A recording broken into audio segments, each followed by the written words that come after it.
Director Clavell is the director of the biggest academy in the Paldea region. You know, the old guy who's always a little bit grumpy. Or maybe you know him better as Clive, which honestly, I feel like that's his first name.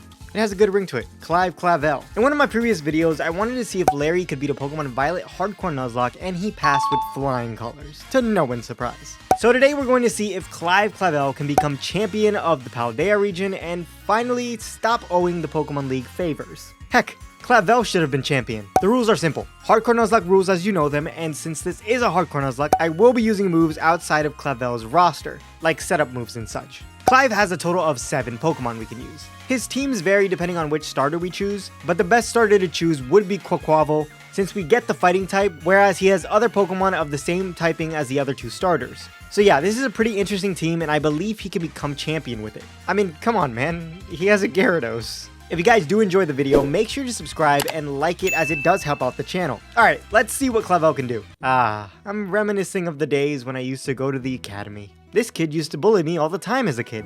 Who's laughing now though? I'm the director of an entire academy. Alright, I couldn't quite make myself look like Clavell, but I did try my best. There's no option to get his hair or even close to it, so I just went with this. Holy crap, you look just like me. What are you gonna discuss with him, Mom? Is this my father? You know, if I could take you all, I would. But they don't want me to use my true team, so I just chose the duck. He has great hair just like me. I named her Izzy, and hopefully I don't neglect this animal too badly, as I am addicted to my academics. Hey, do you think the director is my father? Hey, look down there, there's a Koraidon, let's check it out. Young man, I suggest you stop threatening me with your stance there. I'll give you detention. Yup, that right there is the Magikarp I want on my team. I named him Duncan, and man do I love this little guy. Now our first real challenge would be Nemona at the gate, and this is because we have a water type and, well, Magikarp. I know he's a water type too, but he's useless right now. Anyways, yeah, Nemona has a Palmy that can Terrasilize to an electric type. Double stab, and that's trouble. But since the level cap is at 15, we can level up Izzy to level 13, where she will learn the move Aqua Jet. Now the only thing that could go wrong would be Burn, which happened to me on my first attempt. Oh, come on. On our second one though, an Aqua Jet almost kills Fuecoco as she leers. One more and after Palmy comes in. She is going to Terrasilize, doing big damage with Thundershock, and that's why Aqua Jet is so crucial, so that there's no way of her outspeeding, and Aqua Jet is a 2-shot. Alrighty, let's get to the real challenges now. Like for example, where do I get this suit like my father? My mom dressed me. You know, if I had a white blazer, our clothes would literally be the opposite colors, Dad. Hell, our shoes are even opposite. From here, I went back to Inlet Grotto as now I have access to it, and would you look at that? A Houndour waiting for me at the cave entrance. I named him Trent, and he had Fire Terra typing. With Trent in our party, we can take on Katie, the pastry chef. Let's show her what's for dessert, Houndour. Fire. That's what's for dessert. And just to be overkill, might as well Terrasilize. Yeah, sorry Katie, but I'm going to be the director of the academy one day. Gotta learn your type matchups. Oh wow, it lived. Thank God her Fury Sights didn't hit more than 2 times, or we might have been in trouble. Up next is the Krabby Titan, and right before that, Izzy evolved into Quaxwell. This is my first time with this little gal. She looks great, and she's not half bad in battle, with her easily taking out Cloth with some Aqua Jets. Young man, get down from there this instant. That is not what I meant. Honestly, Director Clive's team is super useful early on, with Brassius' first 2 Pokemon burning to a crisp thanks to Trent's Ember, after we set up with Howl of course. But I did make sure to use Ember as it's 100% accurate, and it's 100% a KO for both of these Pokemon. Now the reason I howled is because Ember won't KO Sudowoodo in one shot, and we need Fire Fang for that. At +3 with a Charcoal, this should be a one-hit KO. But of course, silly me forgot that Sudowoodo has Sturdy, and he's definitely going for a Rock Throw. Trailblaze? You idiot! Who trained you? Does he know I'm the director's son or something? Going easy on me. I did get the burn, but it didn't really matter as Quaxwell could have just came in and Aqua Jetted, or Houndour probably still outsped even with his speed boost. Regardless, Rock Throw definitely would have KO'd, so we were lucky there. From here, Duncan evolved into this beast of a Pokemon. Let's see him. Oh, Duncan! Oh, someone call an ambulance! Bombardier wasn't too tough for the first fight with it, since Duncan's Ice Fang makes it a 2-shot, but since we don't heal between the first fight and the second fight, I had to switch into Izzy immediately. Thankfully, everything did work out, since Arvin has Nacli who knows Smackdown, and it actually does some decent damage. Maybe I won't give you detention after all, kid. You though, yeah, you're definitely getting detention. Giacomo's Pawnyard is super easy as it dies to a low sweep without any setup. However, I did work up on it since the Starmobile has Intimidate. Speaking of which, our low kick didn't do very much to it, and it does a lot with Wicked Torque. The good news is I was able to get 2 off, getting him to half. Since Duncan has Intimidate, I did go into him, and now we can eat those. Now we just terastallize, and a couple of brines later, we win our first Team Starbase. A coincidence seeing me here, Dad? What do you mean? You literally installed a tracker on my phone. You don't owe the league shit. You're just making sure I don't get in trouble. Alright, so for Iono, I did go ahead and evolve Trent into a Houndoom, which is right at the level cap. This is actually insanely huge, as Iono would be very difficult otherwise. The rest of our team is caught after this gym, so our 3 Pokemon is all we got, and 2 of them happen to be weak to electric types. However, Houndoom, to my surprise, gets Nasty Plot by relearning it. This is great as we can get to +4 on this puny Watro, and the only way we lose is to Paralysis Hacks, but I do have a Cherry Berry for that. Also, although it's not needed, the TM for Dark Pulse was nearby and I found it on accident. But we could just terastallize into a fire type with Incinerate. So we make it through 2 turns without paralysis, and everything at this point proceeds to die. You think Gyarados is broken? Try a max special attacking Houndoom. Goodbye, Miss Magus. Yeah, definitely could have been in trouble without Houndoom there. Arceus was definitely looking out for us there. Jeez, that's a lot of Tauros. Has Ash been to the Paldea region yet? Our next teammate was a Fungus that I accidentally ran into. I tried a Great Ball, but it didn't work. Of course, the regular Pokeball did catch it, since that's how Fungus looks from the top. Maybe it liked the ball better. I named her Lashana, and she had Poison Terra typing.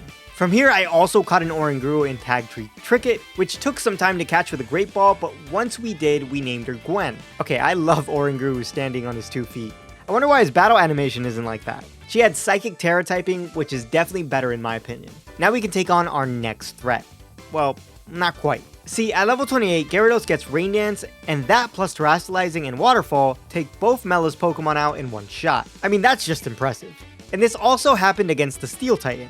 Nothing much to see there. Before I go fight Kofu, I did need a Sinistea, so I went to East Province 3 and found one fairly quickly. I named her Heather. Heather here is actually useful for Kofu, as we just got the ability to craft Will-O-Wisp. This can be taught to her, and now we just get a nasty one off on Kofu's Veluza. This way, even if its high critical hit moves crit, they won't crit fully through the burn. Now we can go into Duncan, who has Intimidate for an extra precaution, and Gwen can come in on a Slash. Luckily, Gwen gets the move Nasty Plot right at the level cap, and she can get Trailblaze to up her speed. This, with max speed EVs, should allow us to outspeed Wugtrio. So we set up 2 Nasty Plots and Trailblaze. Now we use a move called Stored Power, which will not only get boosted from the stat boost, but it gets even more boosted because the move's effect is it'll get stronger the more stat boosts we have, no matter what the stat is. And yes, it does stack with upping our special attack. So not only is it getting boosted because it's a special move, but it's getting boosted because we set up our special attack. Bye bye Veluza, bye bye Wugtrio, and goodbye Crabominable. Kofu, if I'm gonna be the director one day, I've gotta do my research. Speaking of research, I had to go all the way to Sakura Trail, as there I found a cracked pot to evolve Heather into a Poltegeist. This is actually my first time using one.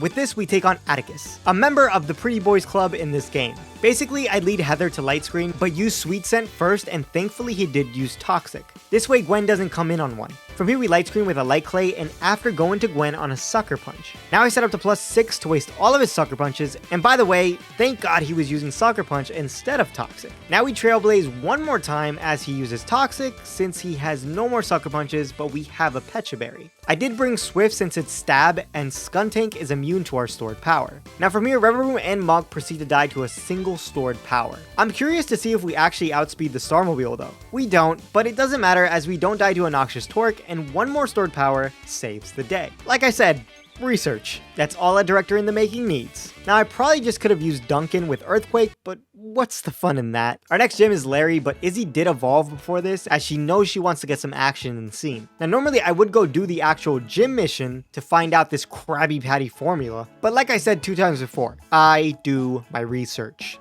I'm Clavell. I'm the smartest man alive. This fight is actually super easy for Izzy, as her signature move will boost her speed. So all we have to do is put a Chesto Berry on her for Kamala's Yawn, dodge a Slam, which didn't matter, and once we're +2, we Aqua Step, killing Kamala. The Dunsparce meets the same fate to a low sweep, and Staraptor does have Intimidate, which is why I worked up twice, and the reason we Aqua Stepped as well, since Izzy has a speed reducing nature. But yeah, one low sweep at +1 is enough to KO, since the bird is a pure normal type now. Sorry Larry, I'm the better adult in this situation. Looks like Gita has finally come to talk to me about those favors I owe her. How about you watch me crush this little girl and we'll call it even? You're shorter than me, Clive. Oh, shut it, come on. You know, the more I play this game, the more I realize Nemona is really a letdown for her first like 4 battles. There's just nothing really going on for her. Look at the conversation these two are having. Well, at least his answer was as confident as it could be. That's the spirit, kid. Since level cap opened up, I evolved Lashana into her final form. Look at them lips, ready to give a kiss to anyone. I do already have a grass type, but this thing does have snow warning, so it can't be too bad. I named this one Owen, and he had ice terra typing, which, not gonna lie, I preferred grass since Amoonguss has poison, but it's fine. There's no Titans or star bases between Rhyme and Larry,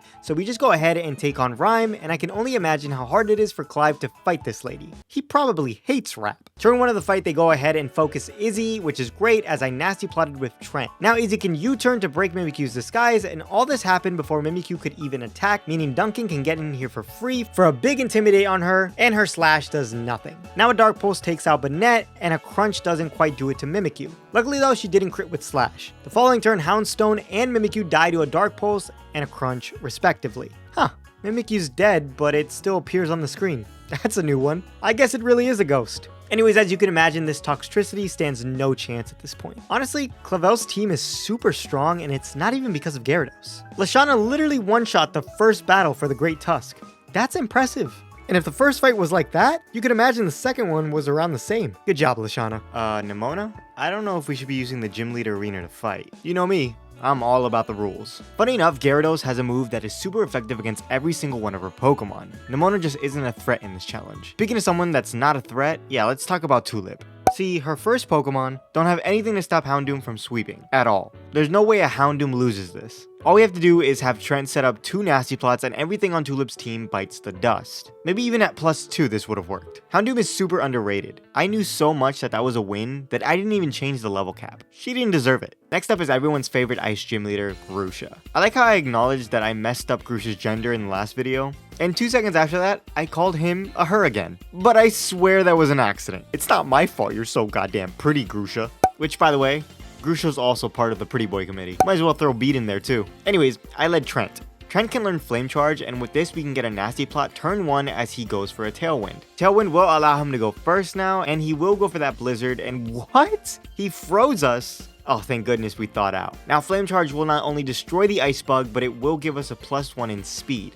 Now Beartic comes out, and this thing does have Aqua Jet. So you may be asking, okay, why did you even go for Flame Charge? Well, I've played these games long enough to know that there might be a chance this thing does go for Earthquake instead of Aqua Jet, especially since it doesn't see a kill with Aqua Jet unless it crits here. And when you look at that, it actually did go for Earthquake. Sayonara, Beartic. Also, by the way, the reason we Flame Charge as well is because we have a Brave Nature, which hinders our speed a lot. Regardless, the Tailwind is still up, so Titan can still outspeed here, and it has Liquidation, but even if we do outspeed, Incinerate isn't guaranteed to KO, since this thing has the ability Thick Fat. So instead, I go into Duncan to get an Intimidate off, and he tanks a Liquidation. Now Izzy can come in on an Ice Spinner, and after start bulking up. Once we're +2, a Low Sweep will kill both Titan and Altaria in one shot. Crazy to think that one of the easiest gym leaders could have given us some trouble. Now Ortega is definitely always a challenge. He leads this huge power Azumarill with bounce that could paralyze you, but I do have strat. I let Owen here as he sets up Snow on entry and can get an Aura Veil up as he bounces.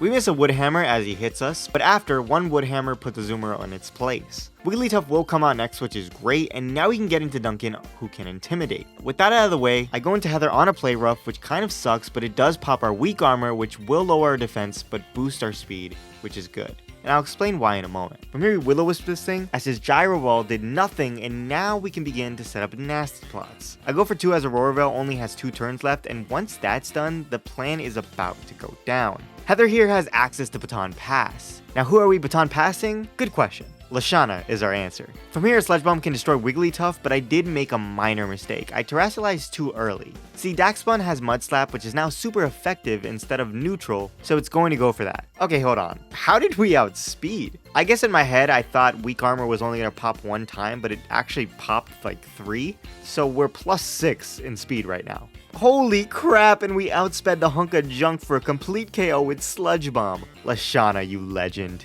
I was not expecting that. You're all getting detention. The final Titans weren't an issue either, as Owen here just brute forced his way through them easy. Owen, you sly dog, you. Hey, face paint is forbidden in school.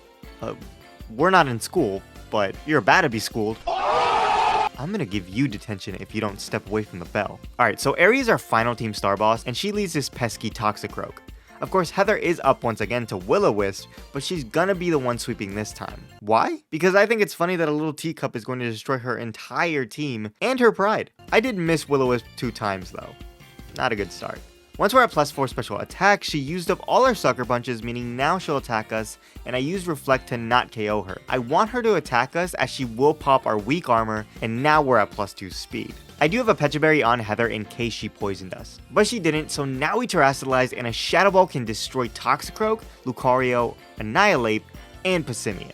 Come on, Aerie. I thought you were the final boss for a reason. Looks like you rely on that Starmobile shift gear strat too much. Come on, Rika, do we have to do this? You know me. You don't see a resemblance? This fight is super easy as we can set up a Swords Dance on Wishcash and get an Aurora Veil up, and once that's done, Wishcash, Camerupt, and Donphan all die to a big Ice Punch to the face.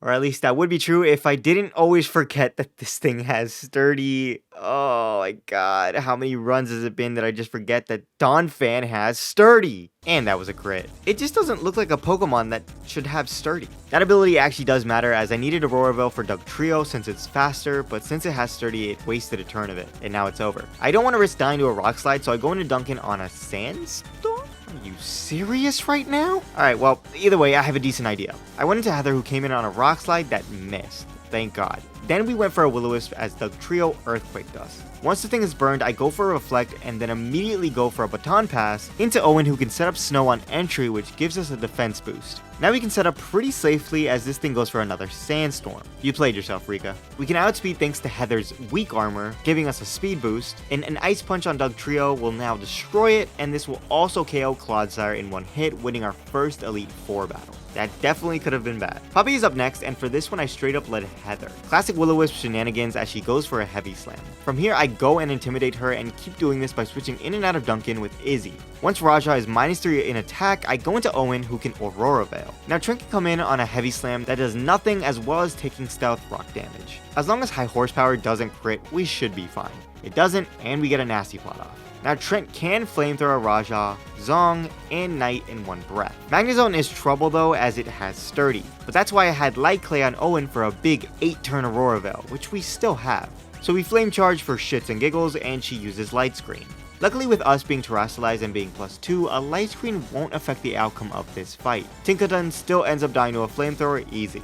Poppy was actually a difficult fight. Now what's not difficult is this fight with Larry. Tropius isn't really a threat, so I lead Obama-Snow to get an Aurora Veil off. Surprise, surprise. He will go for a Sunny Day, which is pretty useless as Solar Beam is weak against us and we already set up our screens. Oddly enough, that's exactly what this thing is going to do, but yeah, I just went for a Trailblaze to up my speed by 1 stage, and I forgot I could just Terrastalize so that Air Slash would be resisted. But like how we just saw, it didn't really matter. But the next turn it did, as he did use Air Slash. Nice! Once we set up that Swords Dance, everything on his team proceeds to die to an Ice Punch. Staraptor did lower our attack by 1 stage with Intimidate, but it didn't really matter. Your time to shine was in one of my previous videos, Larry. Now I know I haven't been using Duncan for obvious reasons, but I did D-Dance as Hassel used Super Fang with his Noivern, but I figure we can live a Dragon Pulse, which we do for another Dragon Dance. At +2, this Dragon Bat can take a big Ice Fang to the wings. Dragalge is also going to die, but this thing's Poison Point activated, ruining Duncan's time to shine. That blows, buddy. From here, Haxorus came out and I went into Owen. We did take a decent chunk on entry, and the following turn we don't outspeed as Hassel goes for an Iron Head and we Aurora Veil. There is a chance this Haxorus lives our Ice Punch, but it doesn't even matter as Owen here got flinched from Iron Head. Honestly, I don't mind sacking Duncan, so that's what I do, and we get a big Intimidate off. Now I can freely go into Heather who can Nasty Plot as a Crunch comes my way, popping my weak armor. God, I love this thing. Now we just go into Gwen on a Crunch at -1 defense, but it didn't crit. Unfortunately, we did already use our Terrastalization, but Stored Power is a great move for setup. I do have to Nasty Plot when Flapple comes out, and I should live a Dragon Rush as well as it having a chance to miss. It in fact doesn't miss, and man, was this close for comfort. 1 Stored Power later and Baxcalibur is out. This is why I needed to Nasty Plot one more time. It lives without us doing it, and we can't live a move from this thing Terrastalized. But now, our Stored Power wins. Take that, Hassel. You know, I know we all know that Geeta is probably the weakest champion we've ever gotten, but did you know that a single Houndoom solos her entire team? Clavell did his research. There is one catch though, we have to lead Owen. This way we can Aurora Veil since Apathras benefits from Opportunist and Veluza has Aqua Jet. Once that is done, we can come in for free on Lumina Crash, a Psychic type move, and all we have to do now is set up one Nasty Plot, which she will benefit off like I said, but as long as she doesn't crit, we're fine. She doesn't, and one Dark Pulse takes that out. Now Avila comes in, and this thing has a whopping pace, 43 special defense. Pathetic. King Gambit is also weak to Flamethrower, so bye-bye to that, and Veluza does have Aqua Jet like I said, but she didn't use it for some reason. But either way, that's why I had the Light Clay on Owen. Gogo also gets burnt to a crisp, and even though Glamora is a rock type, a Houndoom with max special attack and black glasses KOs this thing from what? No way! Did it have a special boosting nature? Trent, no! Well, that's Pokemon for you. Maybe we just got the lowest roll of our existence. Well, at least Lashana gets some action. Alright, Gita, I no longer owe you any favors. Adios. I don't really know if we can beat the rest of the trainers, but hey, at least we became the champion already. Dad, take the suit off. I know it's you. I'm not your father, boy. I'm you from the future. What? Jokes aside, I led Owen to Aurora Veil, and our future self used Reflect. I did want to beta Yawn, so I Swords Dance, and once he did it, I went into Gwen on a Foul Play. From here I get a Nasty Plot, as well as a Trailblaze off, and on that Trailblaze he used Yawn. Of course, the turn after he used it again because he's stupid. Are you sure you're the future version of me? Anyways, now we just wait until we wake up, and once we do, everything on Clive's team dies. And I mean everything. Houndoom of course does get hit by a Swift instead since it is part Dark type, but after that it's back to normal since Masquerada loses its Dark typing. Sometimes it's not always wise to Terrastalize. Sometimes it's not always wise to Terrastalize. That shit rhymed. You should know this by now, Clive. Honestly, the same thing happened to Arvin's team. The only thing that was different was I burned Greedent and Aurora Veiled. I actually didn't know Psychic Fangs got rid of screens. The more you know. Also, I did have a Cherry Berry in case Greedent's Body Slam paralyzed Gwen, but it didn't, and yeah, everything died to a Sword Power. Except Mabelsteph, who had to die to a Swift. This was way better than giving you detention. Oh no. You know, I had a feeling Swift wouldn't KO.